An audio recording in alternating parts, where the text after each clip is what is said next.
Hi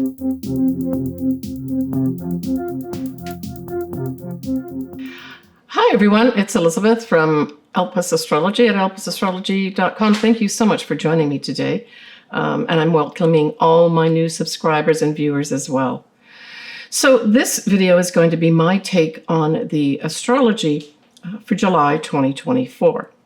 And you know, we start off July right around the 3rd of July with Mercury in Leo opposite Pluto, which is in Aquarius. Now, when we look at it just on the surface, to have an opposition here with Mercury and Pluto really suggests that there's some powerful news that's going to be coming out our way. Maybe even some transformational type of information will be coming our way too. And if we look at maybe some individuals here, many times most astrologers will look at the sign of Leo as kind of representing kings, queens, monarchs, that kind of thing. And so I'm thinking that maybe around this 3rd of July, we could hear from maybe King Charles III. That may be some kind of announcement, very powerful transformational announcement that maybe he wants to give to his people. Alternatively, certainly, you know, the monarchy tends to a lot of times do these discussions behind the scenes, and rightfully so, before they make some announcements. But I think there's something in that realm here too. Now, there are other royal families too, so it's quite possible we will hear maybe from more than one royal family with regards to some powerful change or transformation within their group. We've got our first new moon that's in Cancer, so happy new year to all my Cancer folks. And a special happy birthday to my brother John. So this new moon in Cancer is at 14 Cancer, 23 minutes. It is on the 5th of July, 2024. And let me just get the time here. The time is going to be 3:58 p.m. And of course, that's my time, Pacific Daylight Time. It's an interesting new moon. Generally speaking, I like this new moon. I have a Cancer ascendant, and this conjuncts my ascendant, so maybe this is going to be some new start for me too. And certainly if you do have something around that 14-15 degree of Cancer in your own personal chart, this could be a whole new beginning in a whole new year for you.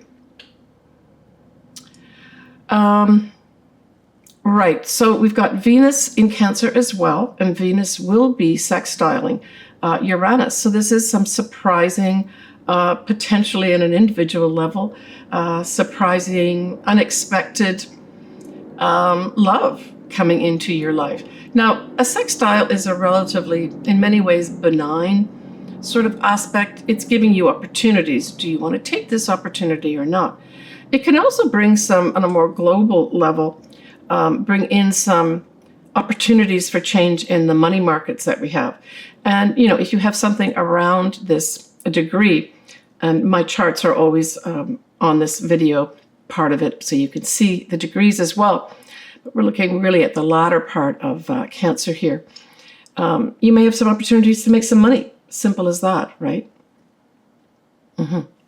We also have Mars trining Saturn, which is retrograde. And, you know, trines are beautiful. It's just flowing, beautiful energy coming your way to do what? I would say to Mars represents energy, action, that type of thing. And Saturn can represent literally things, it's time.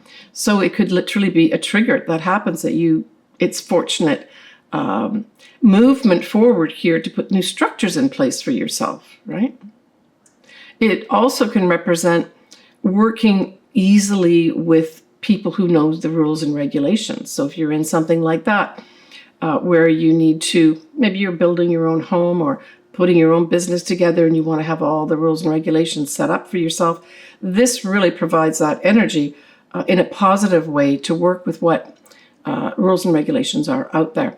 It can also be literally, some people may be building, say, a home or something like that, or building new structures around themselves. But it is fortunate with regards to taking some kind of action regarding rules and regulations, and even working with, say, someone who's perhaps a supervisor, working well with the supervisor, working well with somebody who's maybe a little more advanced than you in terms of their knowledge base. We have that Venus is sextiling Mars. And so this sets up at an individual level just some lovely opportunities to interact. Now, this could be interacting at a level of friendships, or, both Venus and Mars together are the celestial lovers, opportunities to maybe meet potential new lovers in your life on an individual level. It's males and females I'm looking at as opportunities to work together too. We're going to have, and this is an ongoing transit, by the way, the Neptune sextiling Pluto. This isn't the only time. It carries on and off for a little while.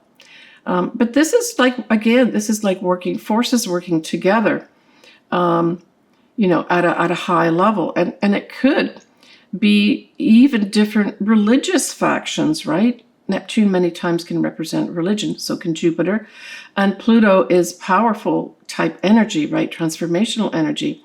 Could it be that many leaders in all religions come together to help transform our society in a positive way? Maybe we're yet to see that, right? Now, this Mercury is now going to be at 5 degrees of Leo.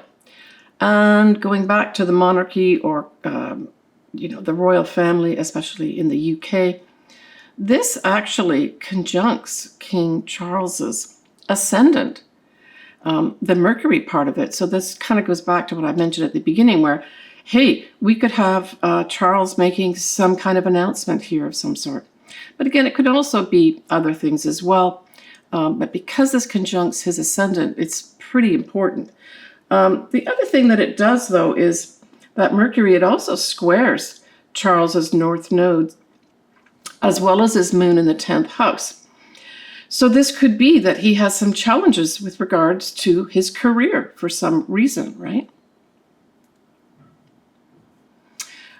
This moon and sun also aspect Prince William's north node. It conjuncts it. And that's in his 7th house. So this is where he would be doing things with the people. Maybe he's going to be given some new responsibilities here where his destiny changes for some reason or another. We're also going to have Jupiter at this time conjunct his natal Mercury. And so this also says he himself may be making some announcements of some sort with regards to the royal family. So Cancer as an influence and an energy really refers to anything to do with motherhood, mothers, childbearing of any sort, children itself. It can also refer to at a higher level or a more worldly level, is our homeland as well. So some of these areas of life may take on some kind of new beginning at this time too. And of course, in the USA, this is right around the 4th of July, which is, when we celebrate our independence. And I won't forget my Canadian compatriots who actually have their day of celebration of Canada Day, and that's going to be on the 1st of July. So this new moon kind of encompasses both those celebrations, but in particular the USA.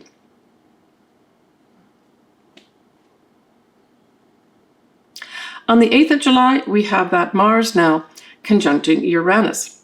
So this may be an upsetting day of some sort where there's unexpected movement, energy that comes out of the blue to take some kind of aggressive, I would say this is aggressive action of some sort on the 8th of July. We're talking about the sign of Taurus, of course.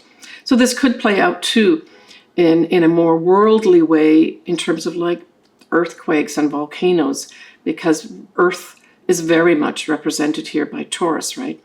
And with this conjunction of these two very powerful energies, it can represent something like that, an Earth-type event. On the 10th of July, we're going to have Venus sextiling Uranus. And certainly if you have anything around the degree point, and we also have Venus a couple days later trining Neptune. So this also could bring in on a personal level some opportunity to form a love relationship of some sort. It can also, though, bring in something with regards to monies, right, at a more global level. Opportunities to unexpectedly change those up. Maybe that cryptocurrency is really going to have a turnaround here and get some traction, right? Now, the Venus trining Neptune is, so both of these are working together in terms of favorable energies with regards to really high levels of love, too. And this could also play out, as I mentioned earlier, with regards to religious, various religious groups working together.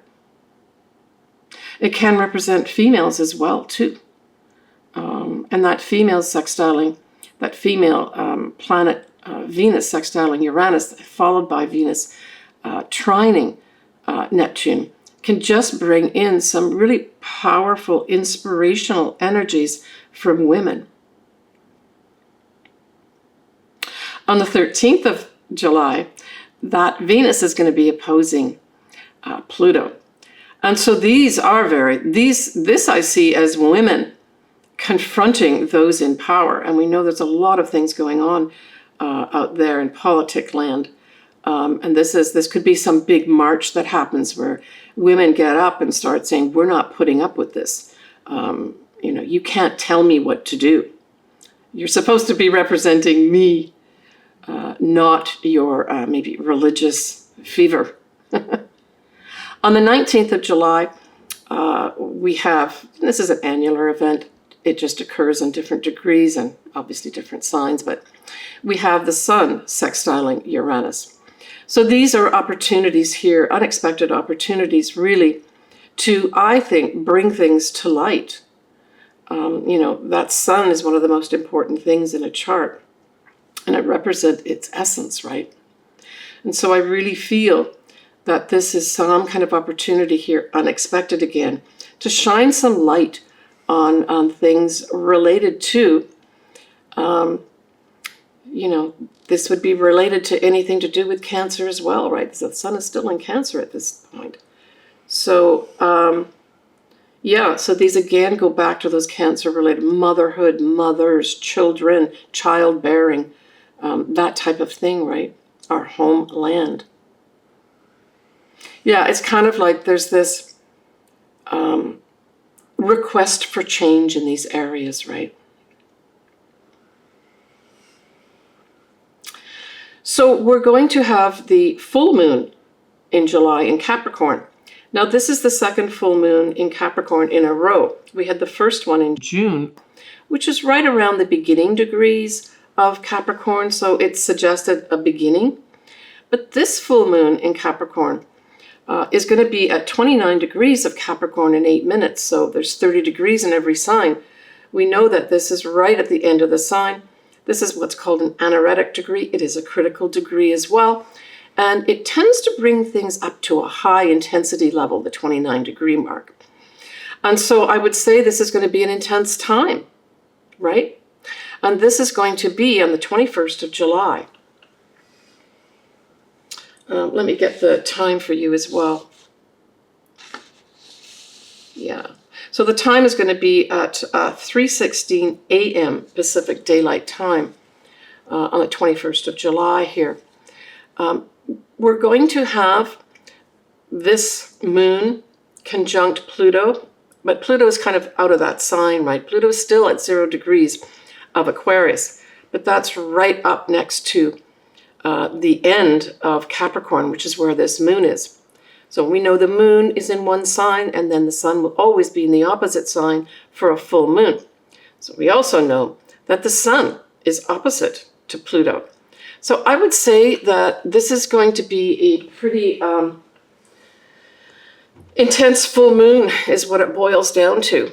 And certainly if you've got, let's just say you're a Capricorn Ascendant or a Capricorn Sun, and you were born towards the end, the Capricorn Suns in particular here I'm talking about, if you were born towards that end of Capricorn, this could be some kind of real big illumination for you that goes on. And with Pluto involved, it's transformation. So for some folks, maybe Capricorns that have been waiting for some big change to happen, this might be your time here on the 21st of July to transform your life. So yeah, it's culminations of the full moon, shining a big spotlight on something. And Capricorn, what is the Capricorn energy? Well, Capricorn's ruled by Saturn. So we know that we've got a more older type energy surrounding this. And in particular, I'm thinking that there may be, literally at a global level, some structures in politics, in government that have to come tumbling down here. And this could be in many different places in the world where we've got a lot of conflicts, right?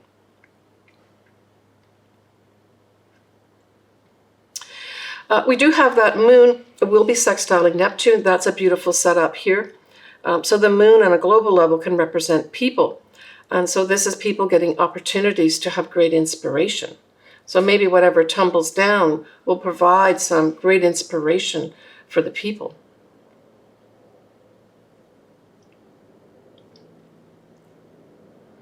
We have Venus sextiling Jupiter, which is beautiful at this time. I mentioned that the moon will be sextiling Neptune, but of course then the sun is going to be trining Neptune. See, these is very positive, inspirational energies. Now, we're going to have Mercury at 26 degrees of Leo at this time, so it's still in Leo, but it's going to be squaring Uranus. Straight off, this is just upsetting news. And again, I kind of go back to potentially royalty of some sort, where something unexpected is announced from them. So maybe we won't have the announcements at the new moon in Cancer. Maybe these will all be discussions behind the scenes. And then at the square, there's some upsetting news that's delivered to us. But certainly, just generally speaking, this is unexpected news that provide challenges, right? And we're looking here at the 26 degree mark of Leo and the 26 degree mark of Taurus, of course. Yeah, and that Venus sextiling Jupiter is perfect. These are the two benefics, right? So this is providing opportunities for some folks to maybe make some money. Other folks, maybe you will have an opportunity, a lucky opportunity to meet the love of your life. We're going to have Mars, that's going to be in Gemini, trining Pluto in Aquarius. Now this is a nice energy too. Gemini is all about communications, right? Short journeys, that type of thing, writing. So I see this Mars in Gemini ushering in some important information that helps transform some aspect of the collective here.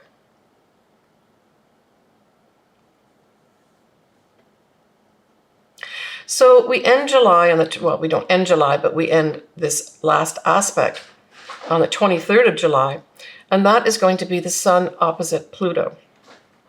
A very powerful time where I would say some confrontations are going to be happening here with regards to people in power, just generally speaking, right? All right, when we have a little bit of a peek at August, we're going to have a Mercury retrograde that will start at 4 degrees of Virgo. And actually, going back to King Charles here, it's going to be conjuncting King Charles's Saturn in the second house. So there may be another iteration of something coming out from the royal family.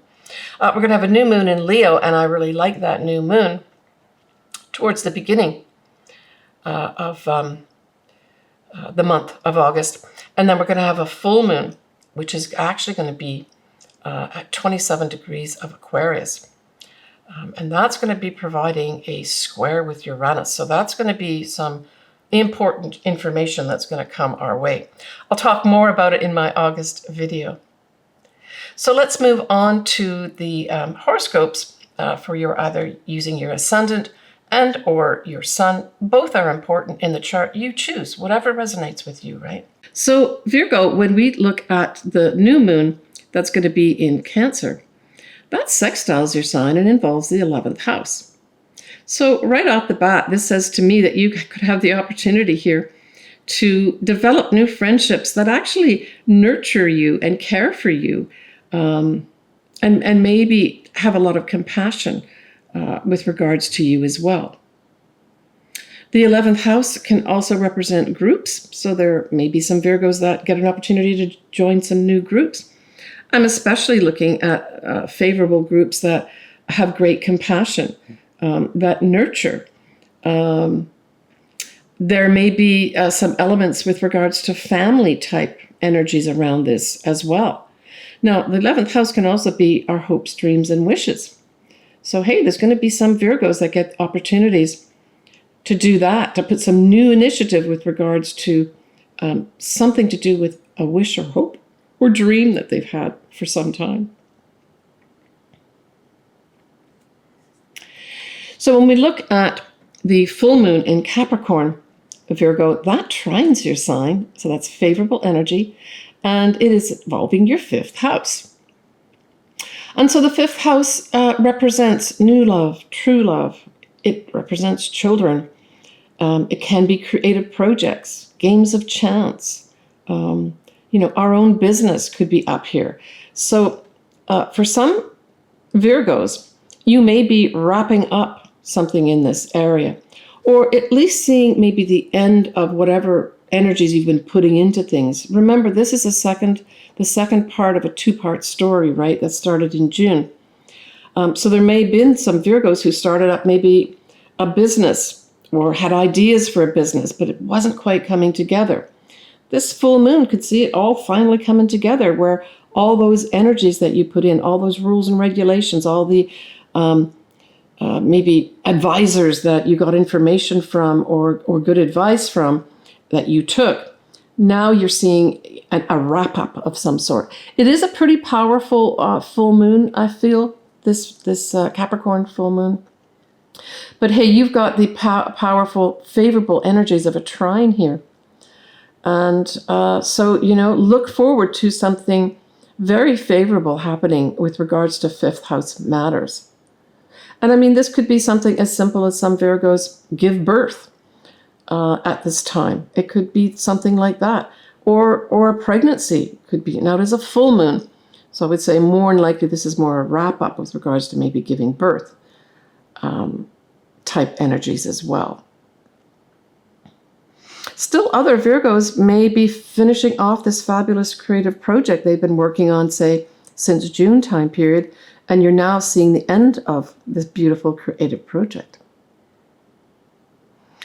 Well, Virgo, you've got a Mercury retrograde that starts at 4 Virgo, then it retrogrades back into Leo next month in August. I'll talk more about that. But remember that Mercury rules your sign, right? So that's going to be an important Mercury retrograde for you in August. Talk more about that in my August video, Virgo.